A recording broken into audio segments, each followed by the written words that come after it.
Okay, everyone, we're back. I'm here outside the guild hall, and Agi the Agile is gone because I won his challenge 3 times, and so he took off because we got 15 Donatus out of him. And I also exercised with Uhura at the guild hall. I'm going to pause for just a sec. A couple of things I want to say. I'm sorry if it seems like I'm rushing through the game too much. I'm trying to hurry up a little bit with these things because, again, the game does run on a cycle, and if you spend too long talking and just sitting around, time does pass in the game, and you have a limited amount of time to finish your business in Shapeir. So I don't want to seem like I'm hurrying through stuff too much. I know there are probably some things I haven't explained very well and some dialogue that I've tried to hurry through. It's really just because, you know, as I'm reading the dialogue, time is passing in the game. So I'm sorry if I'm not quite paying as much attention to detail as in my first Let's Play of the first Quest for Glory game. I'm trying to highlight the things that are important, but there are probably a few things that I'm glossing over. Also, in the last video, just as Alif Akir was taking off, you might have heard me make the remark, "What a Jew." I meant to add, I forgot to say, sorry, that's a joke. In real life, I am Jewish, so it's kind of a Jewish tradition just for them to laugh at their own people. So I'm not racist or anything like that, honestly. I just, I make jokes like that. And some of you may be thinking, wait a minute, I thought Late Blight was Finnish. Yes, I'm both. I'm half and half. I'm half Finnish, half Jewish. So not meant to be offensive to anybody. Sorry if anybody thought it was such. But, it's kind of like the Borat thing. Jews can make fun of themselves. That's why I make a lot of Borat jokes, too. In real life, I go around asking women how much you cost, and then they get upset. But then I say it's Jewish, and then everything is okay after that. So let me see. So one thing I did want to highlight also, exercising, or not exercising, but doing the tightrope thing with Agi the Agile actually cranked up my agility quite a bit. I gained 27 agility points just by doing that. So that was a fast way to gain agility. I didn't realize it went up that fast, so that was good. We gained some agility and some money out of it, so I guess it was worth doing it after all, even though it wasn't a whole lot of money, but hey, I'm a Jew. So, also, I already practiced with Uhura here in the guild hall, but yeah, this day Rakesh is inside the guild hall, and he tells us, "You are most welcome in Shapeir. The Sultan has been seeking a hero since the forces of dark magic overwhelmed Rasir." And I didn't read the first line that Uhura says, but it's basically just introducing us to Rakesh. This be the new hero, Rakesh." Even though we met Rakesh yesterday outside the guild hall, I guess Uhura didn't know that or whatever and felt the need to introduce us today. Okay. So we're pretty much done with the Fighter Plaza up here for now. The other major place in the city that we haven't seen, of course, is the centerpiece of the city, the Fountain Plaza. So I'm going to go there now. The Fountain Plaza is very important because I have baskets of all colors, sizes, and shapes to contain whatever you wish. I will be most honored if the hero of the North were to purchase one of my baskets.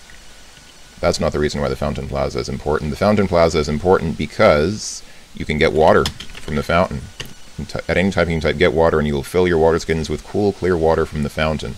That is important in this game because as time goes by, your water skins do deplete in their water stores, especially if you go outside. If you go outside into the desert, it uses up a lot more water.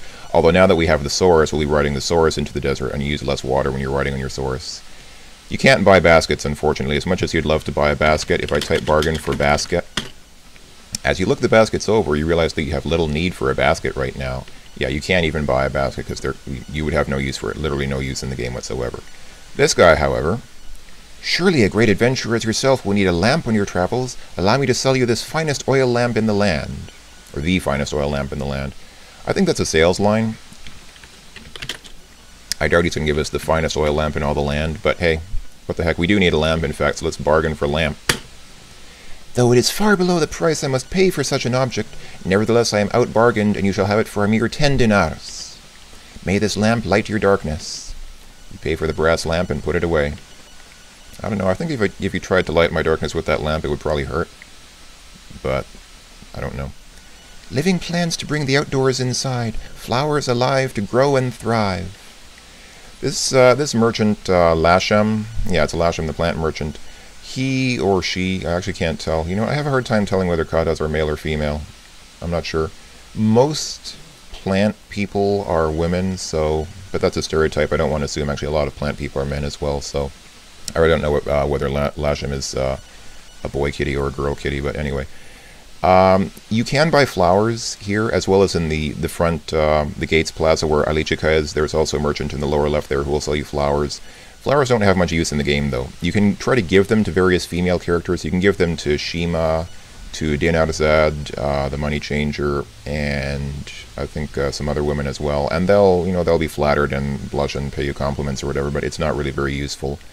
You can't actually get any women in this game.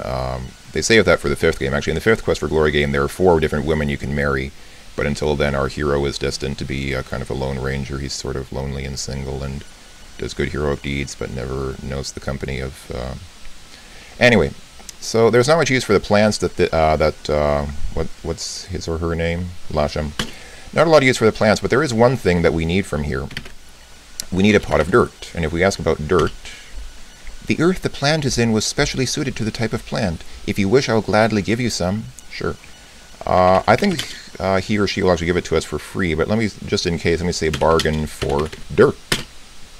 I have none of those today, Effendi. Okay, how about pot of dirt? Dirt. Can I just say get dirt? If I may aid you by giving you some earth, I shall be more than happy to do so. Here, take this. You put away a small pot of earth.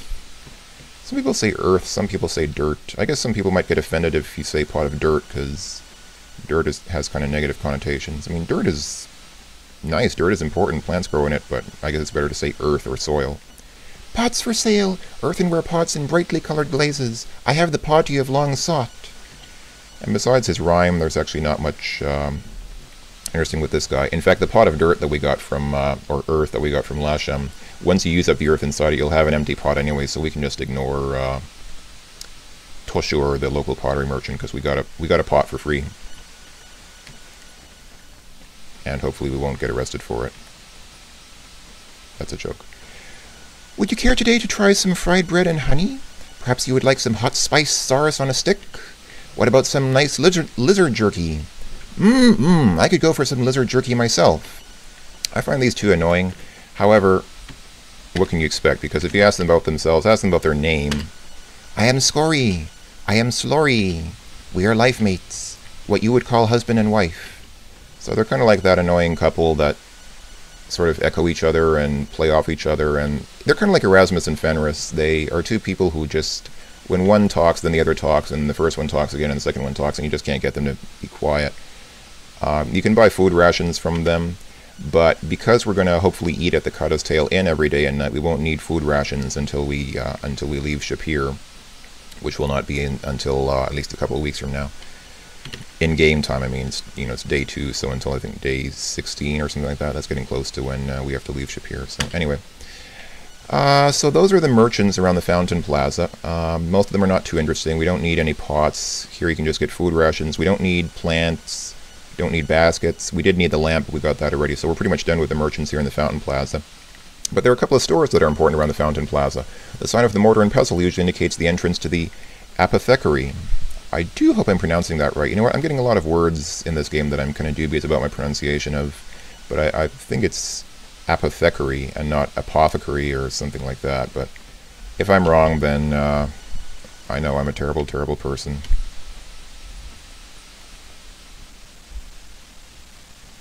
Okay, and here we are in the drugstore, basically, or the pharmacy. So let's take a look around. The druggist seems to keep busy at his trade. Indeed he does. He's always waving his arms around, and actually it looks like almost looks like he's pounding the table, but no, he's stirring some salt shakers or whatever into that thingy in front of him. Let's take a look around. It's a brazier fully filled with flames. The alcove contains censers and burning incense. The next game will be uncensored. That's cute. The ceiling has got a pretty wild pattern on it. The ceiling reminds you of a night you spent in the land of Haight-Ashbury many years ago. As a matter of fact, the whole place is like that. For those who don't know, Haight-Ashbury is a district in San Francisco. It was a sort of epicenter of the LSD dropping counterculture of the 1960s and 70s. So a little bit of a reference to, and it does kind of look like, I'm told it's what you might see if you're on LSD. I don't know, I've never taken LSD myself, but you know, I'll trust those with more experience. The red enameled black cauldron is encrusted and empty. The cupboard is closed. How much does a Grecian earn? And it is a sack filled with sand. Okay. There's not much around here. The niche is empty. Under the cauldron is a wood burning oven. No fire is presently lit. Yeah, there's under the... oh, I already read that. Part of Hark's father-in-law just wouldn't fit in an urn. Okay, most of the stuff around here is not important. We do need to talk to this this druggist, but I'll have to do that in the next video because I'm out of time. So I'll pause here and resume talking to the apothecarist in the next video. I'll see you then, folks. Thanks for watching.